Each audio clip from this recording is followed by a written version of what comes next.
Howdy again, y'all. We are on Excel Chapter 4, Guided Project. And we start off in eCampus, and we go down to Unit 9, Excel Chapter 4, Data Sets and Tables. And then we go to our checklist, and we scroll down on the checklist, and we click on Guided Practice, and we click Download Materials, download that, minimize, download the instructions, pop them over to the next page, minimize this, close this, minimize this, and maximize this, and make it a little bit bigger. There we go. All right. You work for Rockville Auto Sales and have been asked to aid in the development of a spreadsheet to manage sales and inventory information. You will start the task with a prior worksheet that contains vehicle information and sales data for 2018. You need to convert the data to a table. You will manage the large worksheet, prepare the worksheet for printing, sort, and filter the table, including calculations, and then format the table. So the first thing is to open the downloaded file, and then on the Fleet Information Worksheet. So notice we have 3 worksheets here on the Fleet Information Worksheet. This is a big one because I'm going to tell you that the kids definitely, it opens up to one of the other worksheets and you have to make sure you're choosing the right one. So it wants us to freeze the first row of the Fleet Information Worksheet. So I'm going into View and Freeze Panes, freeze top row. Now convert the data to a table named inventory. So we're going to highlight all of our data.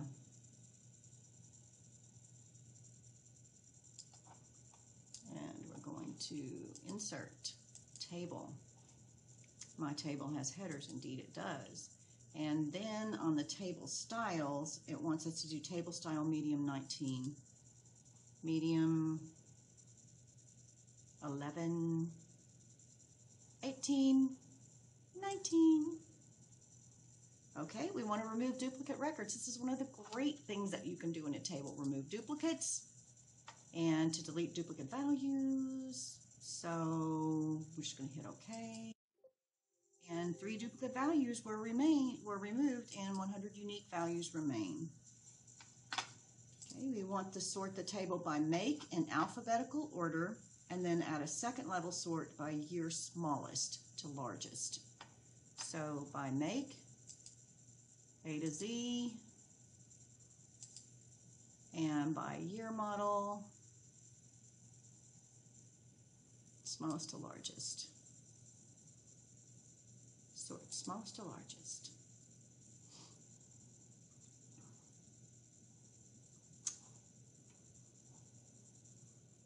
And actually, the third level. So whatever level you're doing, which is the lowest, it should be sorted first. So this one is supposed to be smallest to largest. And then it was year smallest to largest. And make A to Z. There we go.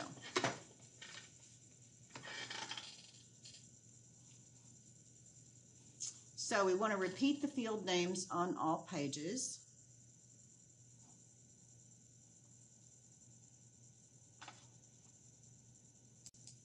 So in order to do that, we're going to go to page layout, page setup, and I like to pop out. I could do print titles too, but I really like to go here to the sheet and rows to repeat at the top. It's row 1 and hit OK. And we want to have change breaks so that each vehicle make is printed on a separate page. So we have it by make. And what we want to do is at the end of BMW and where Chevy starts, we want to insert a page break. No, not a row. Sorry.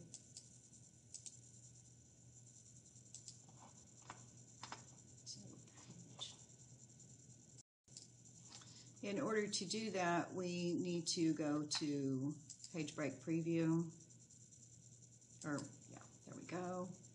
And then I can right click and go insert page break.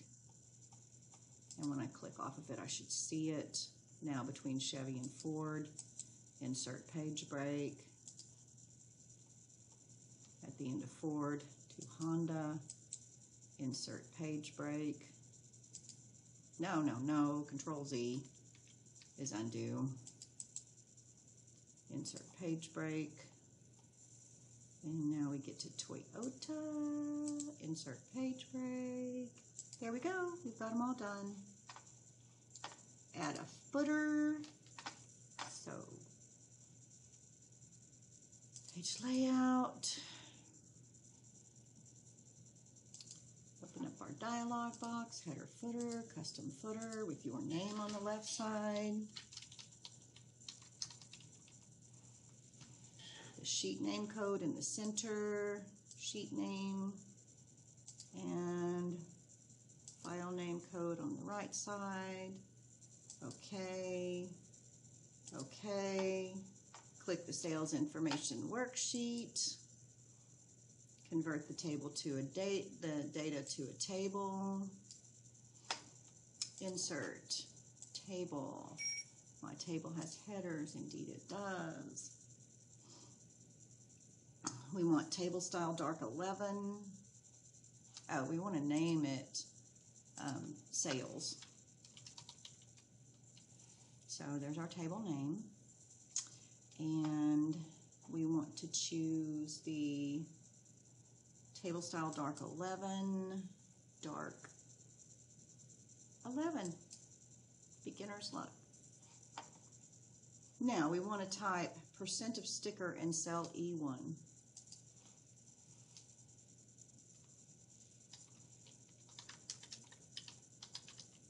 Look at that. Magically, it adds it to the table. That is a cool thing about working with tables. Now we want to create a formula with structured references to calculate the percentage of the sticker price in column E. That sounds very ominous. Structured references. Let's just see what happens. % of sales price. That means we're going to divide by sales price. So equals sticker price divided by sales price. And then look at what happens. It automatically puts in little symbols that make it a structured reference. And then when you do this, it changes it all. But what is wrong with this? It's not percentages. Oh, how about we format the range with % style, E2 to E30. There we go. Percentage of sticker price. Format the range. Add a total row to display the average. So we want totals. That seems difficult.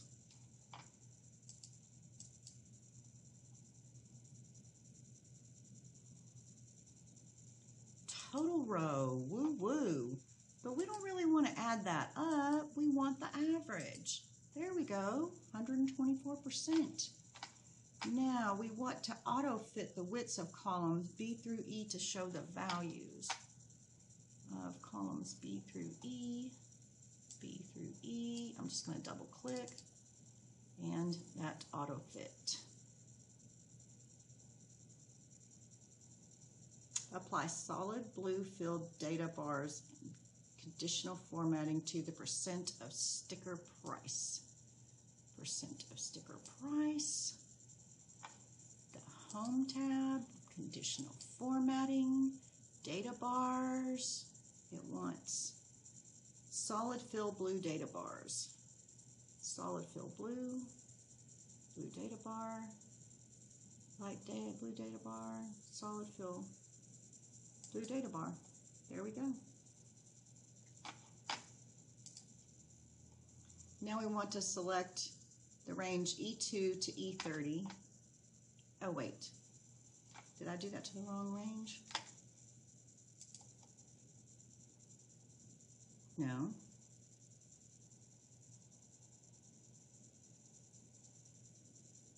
Select the range E2 to E30 and create a new conditional formatting rule, E2 to E30. Okay, so I'm looking at this next instruction and I'm thinking, I think this is wrong because it says select the range E20 and create a new conditional formatting rule that uses a formula to apply yellow fill and bold font values for those sold less than 70% of the sale price. There's nothing less than 70%. Clearly, this formula is wrong. It needs to be the other way around. So, how about we just fix that? We go sale price divided by sticker price. Sale price divided by sticker price. That does give us values less than that percentage. Now, the second conditional formatting rule, I'm going to do manage rules, and I'm going to delete this one. Delete rule, and go okay, because it wanted us to add a new rule, and I did it, and anyway. So, new rule. Format only cells that contain a cell value less than or equal to 0.7, because it's 70%. And then I have to go to format, because there's no format set, and the color is yellow, and the font is bold. And when I hit OK, and it shows me what it's going to look like, OK. Oh, hey, I didn't have that all selected when I did that. I did such a great job of it too. Conditional formatting. New rule. Only cells that contain value less than or equal to 0.7. Format. Yellow. Bold. OK. And OK. There we go. Yellow and bold for anything below 70%. So on the first quarter sales worksheet, it wants us to rename the table. So I'm going to go to design. Table name right here is first, and it wants us to name it first quarter. Okay. That done. And filter the data to display January, February, and March only. Dates sold. I'm just going to unclick select all, unselect January, February, and March. Okay, there we go. Add a footer on the left side. So we're going to be doing several things in page layout. So we're going to go over here and open up page layout, custom footer, and your name on the left side.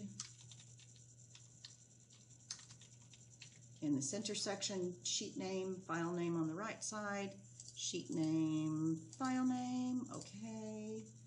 And then it wants us to landscape orientation, so page, landscape, and save and close. Okay, hallelujah, we're finished with our last one for Excel.